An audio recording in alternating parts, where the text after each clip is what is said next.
Hello friends, welcome back to my channel cook with Sunayana. आजकेर recipe निरामिष पटलेर Dolma. पटलेर Dolma आमरा अनेकेई खेयेछि। এটা সাধারণত চিংড়ি কিংবা চিকেন অথবা মাছ দিয়ে বিভিন্ন রকমের স্টাফ করে এই রান্নাটা বা এই পদটি বানানো হয়ে থাকে, কিন্তু আজকে আমি সম্পূর্ণ নিরামিষ পদ্ধতিতে এই পদটি বানাবো এবং নিরামিষ পদ্ধতিতেও যে বানানো সম্ভব সেটা আজকের ভিডিও দেখলে বুঝতে পারবেন। তাহলে শুরু করি ভিডিও। পটলের দোলমা বানানোর জন্য আমি এখানে 5টা পটল রেখেছি, ভালো করে খোসা ছাড়িয়ে পরিষ্কার করে ধুয়ে নিয়েছি। আর তারপরে এখানে ভিতর থেকে স্কুপ করে যে দানাটা সেটাকে বের করে নিয়েছি। এটা আপনারা চামচ দিয়েও করতে পারেন বা স্কুপার দিয়েও করতে পারেন। এরপরে আমি যেটা করব, পটলগুলোকে ভাজবো। তো তার জন্য আমি এখানে পটলের গায়ে কিছুটা লবণ এবং একদম 1 পিঞ্চ পরিমাণে হলুদ দিয়ে দিচ্ছি। এই লবণ এবং হলুদ দিয়ে পটলটাকে মাখিয়ে নেব। তারপরে পটলটাকে আমি তেলের মধ্যে ভাজা করে নেব।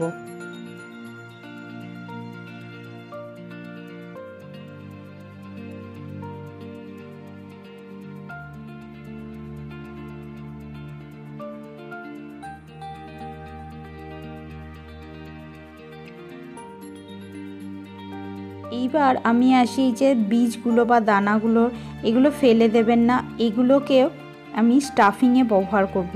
এখানে একটা মিক্সিং জারের মধ্যে আমি পটলের বীজগুলো দিলাম, আরও কিছু উপকরণ দেব। কাজু দিচ্ছি 4 থেকে 5টা, বেশি পরিমাণে পটল হলে আরও বেশি পরিমাণে দিতে পারেন। এর সাথে দিয়ে দিচ্ছি 1 মুঠো পরিমাণে কিশমিশ, আপনারা চাইলে আরও ড্রাই ফ্রুট দিতে পারেন। ছানা আমার ফ্রিজে ছিল 2 টেবিল স্পুন পরিমাণে, তো ছানা দিয়েছি। আপনারা চাইলে ছানা অথবা সয়াবিন দিয়েও বানাতে পারেন। তো এটাকে পেস্ট বানিয়ে নেব।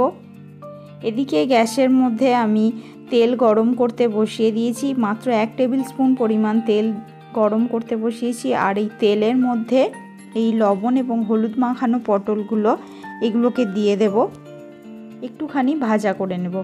খুব বেশি একদম পটল ভাজা যেরকম হয় লালচে ধরনের সেরকমভাবে নয়, মোটামুটিভাবে হালকা লাল কালার আসবে সেই রকম পর্যন্ত, মানে কাঁচা ভাবটা চলে যাবে সেই রকম পর্যন্ত এগুলোকে একটুখানি ভাজা করে নিলেই হবে। আর পটল ভাজতে কিন্তু খুব একটা বেশি তেল লাগে না, তো তাই আমি খুব কম তেলেই এটা রান্নাটা করছি।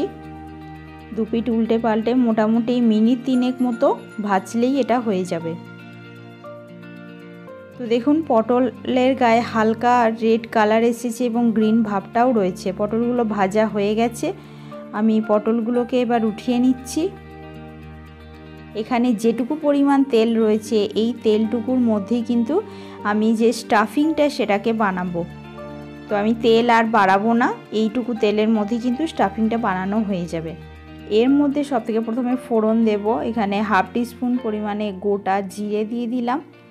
আর একটা শুকনো লঙ্কাকে একেবারে কুচিয়ে দেব, ছোট ছোট করে কুচিয়ে এর মধ্যে দিচ্ছি স্টাফিংয়ের মধ্যে। গোটা লঙ্কাটা মুখে পড়লে সমস্যা, যদি এইভাবে ছোট করে কুচিয়ে দেওয়া হয় তাহলে কিন্তু বেশ ভালোই লাগে। তো মিশিয়ে দিলাম।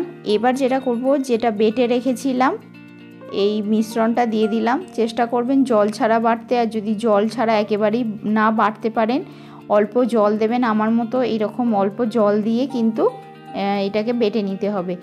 আর যদি বেশি জল পড়ে যায়, এটাকে তো ড্রাই বানাতে হবে, তাহলে কিন্তু বানাতে অনেকটা সময় লাগবে। তো সেইটা বুঝে আপনারা জলের পরিমাণটা দেবেন। তো আমি এবার এটাকে একটুখানি মিশিয়ে নিলাম। এর সাথে আরও কিছু মশলা আমি অ্যাড করব। সবথেকে প্রথমে দিয়ে দিচ্ছি হলুদ গুঁড়ো, 1/4 টিস্পুন পরিমাণে হলুদ গুঁড়ো দিলাম। এরপরে দেব ধনের গুঁড়ো 1/2 টিস্পুন পরিমাণে দিচ্ছি, কারণ যেহেতু আমার পরিমাণটা কম তো তাই আমি কম পরিমাণে দিচ্ছি। আপনাদের পুরের পরিমাণটা বেশি হলে কিন্তু মশলার পরিমাণটা সেটা বুঝে দেবেন। জিরে গুঁড়ো দিয়ে দিলাম 1/2 চা চামচ পরিমাণে। এরপরে দিয়ে দেব কাশ্মীরি লঙ্কার গুঁড়ো, বা আপনারা চাইলে ঝাল লঙ্কার গুঁড়ো দিতে পারেন। আমি এখানে লাল লঙ্কার গুঁড়ো দিয়েছি বলে 1/4 টিস্পুন দিয়েছি, লঙ্কার পরিমাণটা কম রেখেছি। লবণ দিয়ে দিচ্ছি স্বাদ অনুযায়ী বা 1/4 টিস্পুন পরিমাণে। আর নিরামিষ রান্না যেহেতু একটু মিষ্টি দিতে হবে, তো 1/2 টিস্পুন পরিমাণে এখানে চিনি দিয়ে দিচ্ছি। তো এবার সব উপকরণকে খুব ভালো করে মিশিয়ে নেব। যদি মিষ্টি অপছন্দ করেন পুরোপুরি স্কিপ করতে পারেন বা পরিমাণটা আরেকটু কমিয়েও দিতে পারেন। কিন্তু নিরামিষ রান্না একটু মিষ্টি দিলে কিন্তু ভালো হয়। তো এইটাকে আমি ততক্ষণ পর্যন্ত কষাতে থাকবো যতক্ষণ না সুন্দরভাবে তেল ছেড়ে আসে এবং কালারটা সুন্দর আসে, ড্রাই হয়ে যায়। তো এখন দেখুন আমার কষানো হয়ে গেছে। আমি এখানে মোটামুটিভাবে মিনিট 3 সময় নিয়ে লো ফ্লেমে কষিয়েছি। তো এই রকম পর্যন্ত এটাকে কষিয়ে নিতে হবে। আমার এটা হয়ে গেছে, গ্যাসের ফ্লেমটা বন্ধ করে নিচ্ছি আর এটাকে আমি একটা জায়গায় ঢেলে নিচ্ছি। এবার আমি গ্রেভি জোনাটা পেস্ট বানাবো। তো তার জন্য এখানে মিডিয়াম সাইজে একটা টমেটো রেখেছি, 2টো কাঁচা লঙ্কা দিচ্ছি, 1 ইঞ্চি সাইজের আদাকে একটু ছোট ছোট করে টুকরো করে নিয়েছি সেটা দিচ্ছি। এরপরে দিয়ে দিচ্ছি 2 টেবিল চামচ পরিমাণে পোস্ত, আর এখানে কাজু দিচ্ছি 4 থেকে 5টা। আপনারা কাজুর বদলে 4 মগজ দিতে পারেন, 1 টেবিল চামচ 4 মগজও এখানে কিন্তু অ্যাড করতে পারেন। তো এই সব কিছুকে পেস্ট বানিয়ে নেব। তো এবার পুরটা ঠান্ডা হয়ে গেছে। এবার আমি পুরটা চামচ দিয়ে, যেহেতু মুখটা ছোট তো তাই চামচ দিয়ে এটা কিন্তু পোড়াটা অসম্ভব, তো তাই আমি হাতের সাহায্যে ছোট ছোট করে এইভাবে টুকরো টুকরো করে নিয়ে পুরটা পুড়ছি। অবশ্যই পুরটা ঠান্ডা হওয়ার পর এটা কাজটা করবেন, নাহলে কিন্তু হাত পুড়ে যাবার ভয়টা থাকবে। তো একটা পটল রেডি হয়ে গেছে, আরেকটি পটল আমি এইভাবে নিয়ে নিলাম, আরেকবার দেখিয়ে দিচ্ছি। একটুখানি লম্বাটে মতো করে নিয়ে তারপরে এটাকে এইভাবে পুড়ে দেবেন। চেষ্টা করবেন যদি এইভাবে চামচের পিছনটা করে যদি এটাকে একটুখানি ভিতরে ঠেলে দিতে পারেন তাহলেও করতে পারেন। এই যে স্পুনের পিছনটা করে আমি একটুখানি ভিতরে প্রেস করে দিলাম। এইভাবে সব কটা পটলকে স্টাফ করে নেব। আপনারা আলুর পুর দিতে পারেন বা সয়াবিনের পুর দিতে পারেন, নিরামিষ যেভাবে ইচ্ছে আপনারা পুর দিতে পারেন।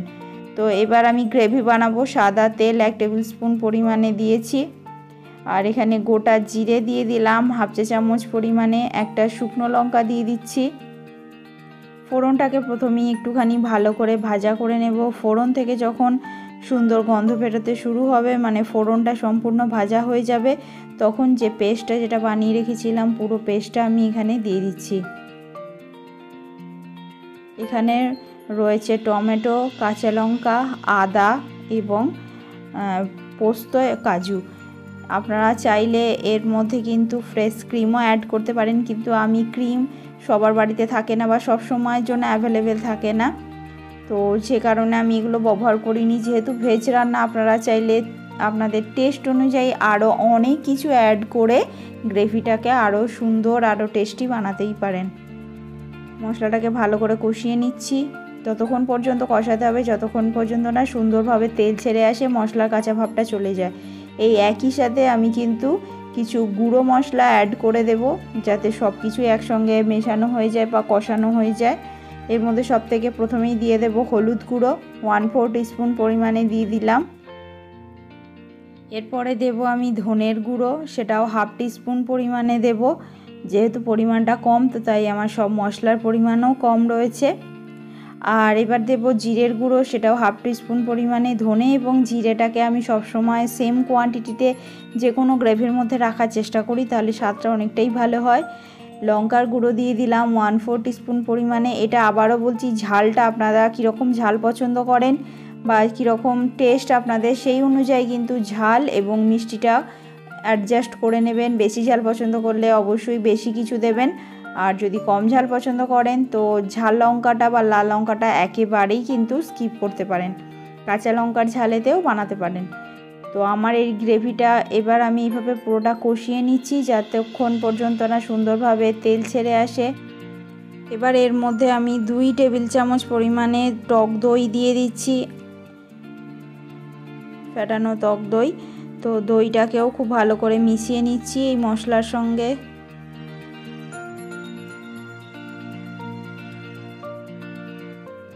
এরপরে এর মধ্যে দিয়ে দেব স্বাদ অনুযায়ী লবণ বা 1/2 টিস্পুন পরিমাণে আমি এখানে লবণটা দিয়েছি, সেটাও বলে দিচ্ছি আপনাদের।